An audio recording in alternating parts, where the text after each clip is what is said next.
Assalamualaikum warahmatullahi wabarakatuh. Nama saya Ahmad Afandi Lutfi Zen, NIM T 2018-1063. Di sini saya akan sedikit menjelaskan tentang model pembelajaran quantum teaching. Model pembelajaran quantum teaching adalah model pembelajaran yang mana usaha untuk menciptakan sistem lingkungan yang mendukung dan untuk memungkinkan berlangsungnya proses belajar dengan pengubahan bermacam-macam interaksi yang ada di dalam maupun di luar kelas atau momen belajar. Kemudian asas quantum teaching. Asas model pembelajaran ini yaitu bawalah dunia mereka ke dunia kita dan antarkan dunia kita ke dunia mereka. Jadi maksudnya adalah seorang pendidik harus membawa dunia siswa ke dalam dunia pendidik, dan kemudian seorang pendidik harus mengantarkan dunianya melebur ke dalam dunia peserta didik. Jadi antara guru dan siswa terdapat interaksi yang komunikatif. Kemudian prinsip-prinsip pembelajaran quantum teaching. Prinsip yang pertama yaitu segalanya berbicara. Maksudnya di sini adalah lingkungan kelas hingga bahasa tubuh guru atau yang lainnya keseluruhannya harus mengirim pesan tentang belajar kepada siswa.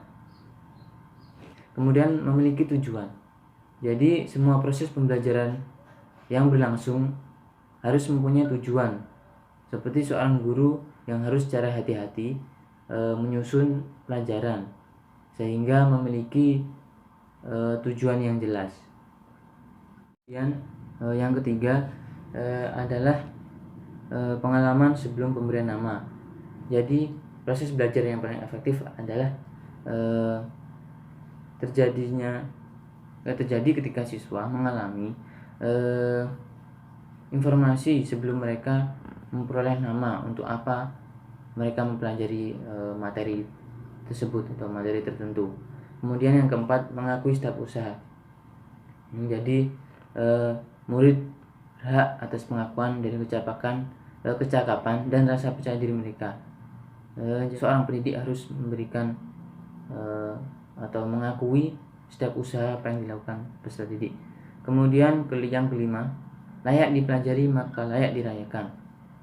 Maksudnya di sini adalah seorang pendidik harus merayakan atau memberikan sesuatu sebagai reward atau penghargaan kepada apa yang telah dilakukan peserta didik dalam proses belajarnya. Karakteristik pembelajaran quantum teaching.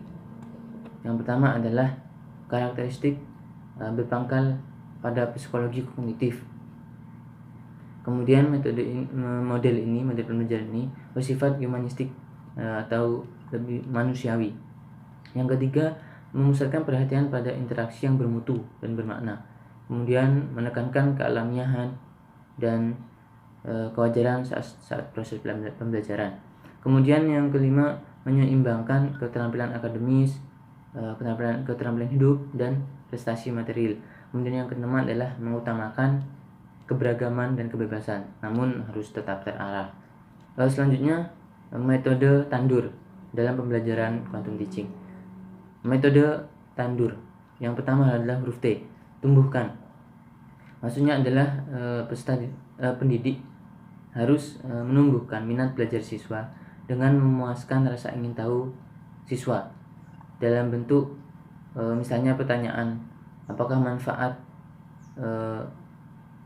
siswa mempelajari pelajaran ini dan itu. Kemudian alami.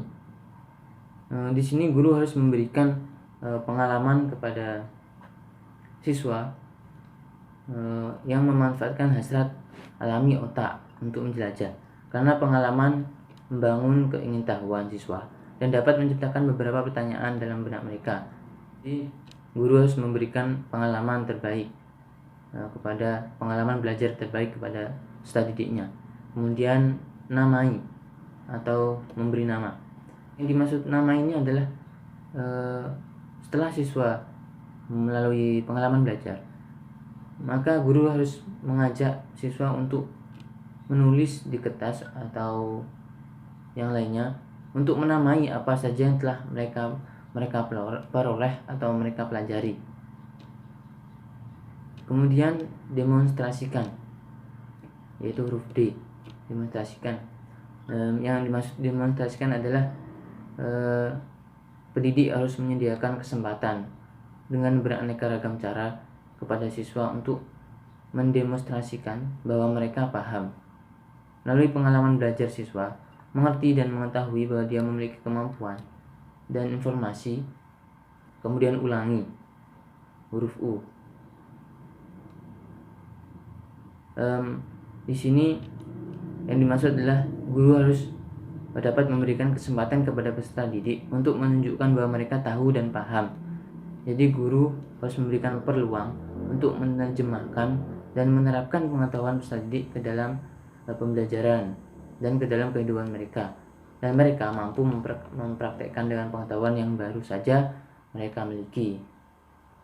Kemudian rayakan, seorang pendidik harus mengakui setiap usaha atau kegiatan siswa atau kelompok yang telah berhasil mengerjakan suatu soal atau tugas atau kewajiban dengan baik. Pendidik harus memberikan reward kepada peserta didiknya. Kemudian kelebihan dan kekurangan quantum teaching. Kelebihan yang pertama yaitu selalu berpusat pada apa yang masuk akal bagi siswa. Jadi model pembelajaran ini pasti akan sangat mudah dipahami oleh siswa. Kemudian adanya kerjasama antara pendidik dan peserta didik. Pembelajaran ini sesuai dengan rekomendasi pembelajaran UNESCO. Kemudian belajar sambil bermain. Jadi dalam model pembelajaran ini nanti siswa diajak untuk bermain dalam proses pembelajarannya, namun harus tetap efektif dan terarah. Kemudian kekurangan pembelajaran ini, model pembelajaran ini diantaranya adalah karena belajar dalam proses pembelajaran sambil bermain, maka suasana jadi meriah. Dengan itu, maka bisa jadi proses pembelajaran ini mengganggu kelas lain karena proses pembelajarannya sangat ramai atau meriah. Kemudian yang kedua, kekurangannya yaitu seorang guru yang tidak bijaksana itu akan menyebabkan kehilangan kewibawaannya.